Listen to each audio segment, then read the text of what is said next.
नमस्कार, India news live में आपका बहुत बहुत स्वागत है। यूपी नगर निकाय के चुनाव बहुत जल्द होने वाले हैं, तो ऐसे में संगठनात्मक तौर पर विभिन्न दलों के राजनीतिक दलों के लोग अपने अपने स्तर पर चुनाव लड़ने की तैयारियों में लगे हुए हैं। इसी बीच हमारे साथ प्रशांत कुमार जी हैं बात करने के लिए, जो बलराम नगर के मंडल अध्यक्ष हैं बीजेपी के। संगठन में जो उथल पुथल पिछले दिनों चली और आगे चुनाव पर इसका क्या प्रभाव पड़ेगा, इसको लेकर के हम आज इनसे बातचीत करेंगे। प्रशांत जी, बहुत बहुत स्वागत है। जी नमस्ते वैसे। अच्छा, ये बताइए कि पिछले विधानसभा चुनाव में बीजेपी संगठन में यहाँ पर काफ़ी फूट पड़ी, आपस में मनमुटाव रहा। कुछ लोग हैं जो बीजेपी छोड़ के दूसरे दलों में गए।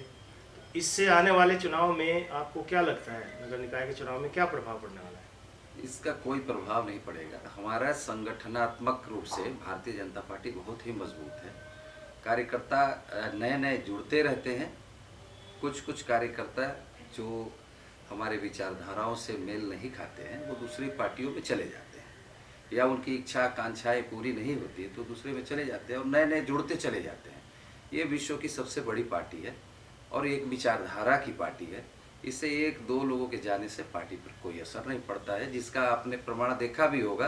विधानसभा चुनाव में भारी बहुमत से और ज़्यादा बहुत वोटों से हम लोग जीत के फिर से उत्तर प्रदेश में सरकार हम लोग बनाए। अच्छा, अब हम डीएलएफ अंकुर विहार की बात कर लेते हैं।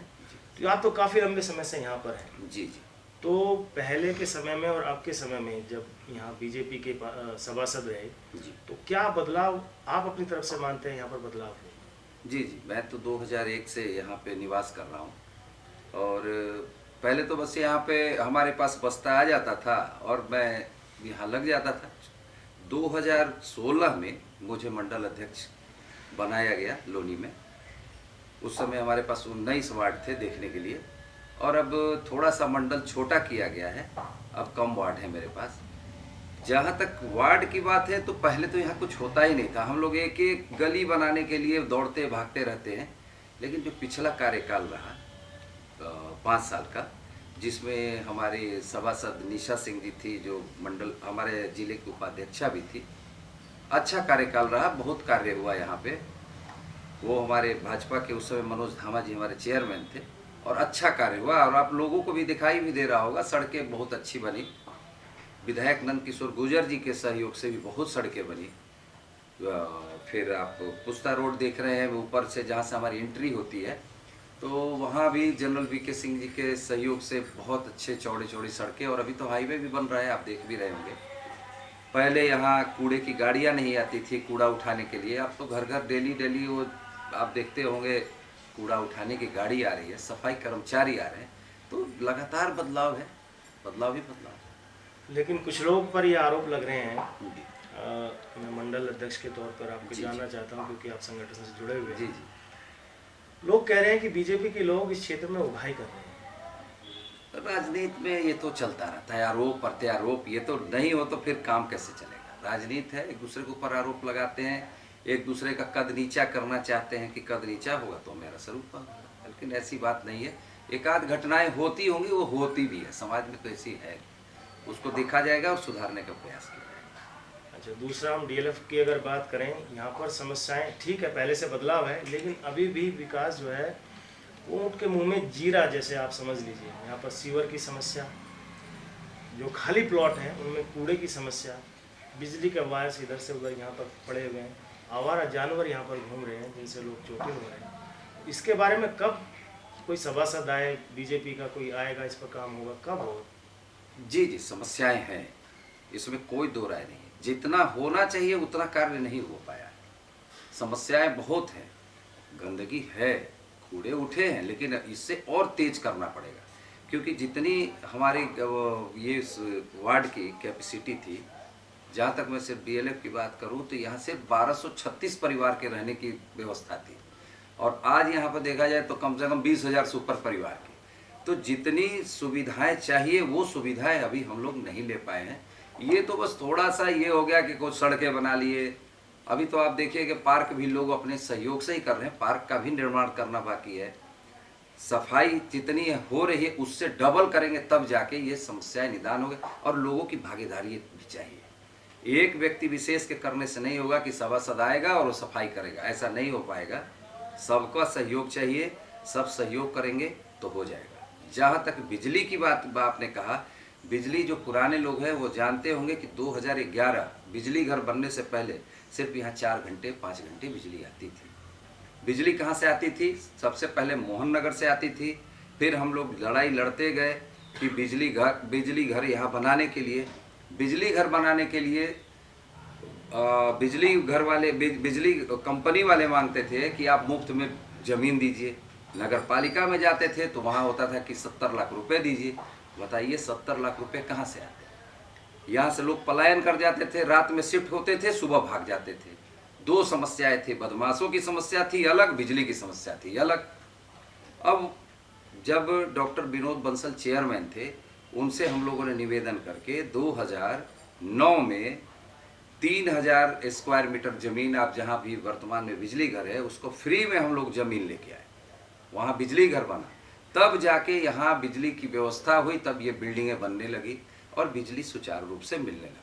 बाकी समस्याएं तो रहेंगी हमेशा। जैसे जैसे विकास बढ़ता जाएगा, बिजली की खपत बढ़ती गई, ट्रांसफार्मर बड़े लगाएंगे, मशीन बड़ी लगाएगी।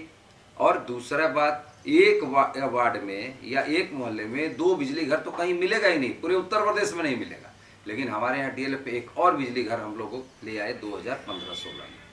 फिर भी समस्याएं हैं। समस्याएं जैसे जैसे निरंतर लोग बढ़ते रहेंगे, समस्याएं आएंगी, लेकिन उसका निदान भी होगा। अच्छा प्रशांत जी, काफ़ी लंबे समय से आप एक समर्पित कार्यकर्ता रहे हैं बीजेपी के। जी सर। अपने आप को इस बार के चुनाव में, सभासद का जो चुनाव होने वाला है जी, इसमें दावेदार मानते हैं खुद को? पार्टी कहे के आदेश देगी तो लड़ जाएंगे चुनाव। अगर पार्टी का आदेश होगा कि आपको चुनाव लड़ना है तो मैं जो कहीं भी कोई भी कार्य, अभी संगठन का कार्य मिला हुआ है, संगठन का कार्य कर रहे हैं। पार्टी आदेश देगी कि आपको चुनाव लड़ना है तो चुनाव लड़ेंगे, आदेश नहीं देगी तो चुनाव नहीं लड़ेंगे। संगठन के काम आप देख रहे हैं और ये बात भी निकल कर आ रही है बहुत ज़्यादा कि यहाँ पर फर्जी वोट जो है ना वो बहुत ज़्यादा है, बहुत ज़्यादा। जितने एक्चुअल वोटर हैं उससे ज़्यादा कहीं फर्जी वोट हैं। और कुछ लोग हैं लगे हुए हैं जो इस चीज़ को बढ़ावा भी दे रहे हैं कि वो इस फर्जी वोट पे वो अपना चुनाव का निर्धारण कर सकें। इस पर आप क्या कहेंगे? जी जी, देखिए बहुत दुर्भाग्य की बात है कि इतना बड़ा क्षेत्र होने के बाद यहाँ कम से कम 15 से 20 हजार वोटर होने चाहिए, लेकिन वर्तमान में फर्जी वोट को मिला के भी 7,937 वोट सिर्फ बने हैं। और उस 7,937 को सही ढंग से जांच कर दिया जाए तो 4,500 से 4,000 वोटर मिलेंगे आपको। बाकी 2,500 और 3,000 कहाँ के हैं ये पता ही नहीं चल रहा है। वोटर लिस्ट आप उठा के चेक कर लेंगे, वहाँ मिलेगा नहीं। हाउस नंबर 0000 पे क्या तो 100 वोट मिल रहे हैं, हाउस नंबर 1 पे कितने मिल रहे हैं? 50 मिल रहे हैं। और ये सारा चीज़ जो प्लान बनाया गया है, ये DLF SLF के जो मेन जो लोग हैं उन पे ये चुनाव नहीं लड़ा जा रहा है।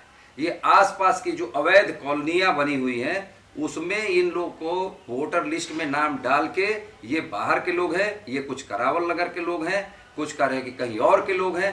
इनकी जांच हम लोग कर रहे हैं और जांच करके इनको हम पकड़ेंगे, पकड़ के इस वोटर लिस्ट से नाम हटाएंगे। अगर यहाँ भी बचेंगे तो बूथ पे पकड़ेंगे, क्योंकि फर्जी आधार कार्ड फोटोशॉप से उनका फोटो लगा कर किया जाएगा, उनको हम लोग पकड़ेंगे और नंगा करेंगे कि कौन लोग ऐसा कार्य कर रहे हैं। क्योंकि जो वास्तविक रेजिडेंट है वही चुनेगा कि कौन हमारा अच्छा प्रतिनिधि होगा। फर्जी लोगों के द्वारा यहाँ पर प्रतिनिधि नहीं बनाया जाएगा। तो इस पर भी हम लोग कार्य कर रहे हैं। SDM साहब से बात हो गई है, चुनाव कार्यालय में भी बात हुई है और हम लोग अंदरूनी तरीके से भी जांच कर रहे हैं कि कौन कौन लोग फर्जी हैं, उनको हटाएंगे। तो फर्जी वोटर लिस्ट में नाम जुड़वाने के लिए जी, ये तो इसको किसी को जिम्मेदार मानते हैं आप? जरूर। यहाँ से जिम्मेवार पहले पिछली बार में तो क्या हो रहा था कि नगर पालिका में कुछ लोग बैठे हुए थे और वहाँ पैसे लेके रहे थे और पैसे लेके वहाँ पर वोट बना रहे थे। इस बार भी हम लोग देख रहे हैं कि ये कहाँ से बना, कौन बनाया, किसकी कमी है, ये जांच के विषय है और जांच हम लोग कर रहे हैं। तो ये थे हमारे साथ प्रशांत कुमार, बलराम नगर के मंडल अध्यक्ष बीजेपी के, जिन्होंने बहुत गंभीर आरोप लगाए हैं कि इस क्षेत्र में अधिकतर जो वोटर हैं, मतदाता हैं, वो फर्जी हैं और एक्चुअल जो मतदाता हैं उनका रिप्रेजेंटेटिव इस DLF अंकुर विहार को मिलेगा ही नहीं अगर स्थितियाँ यही रही। फिलहाल ये स्थितियों को सुधारने के लिए प्रयासरत हैं। फिर किन्हीं और मुद्दों के साथ इनके सामने दोबारा हम हाजिर होते हैं। तब तक के लिए धन्यवाद, नमस्कार।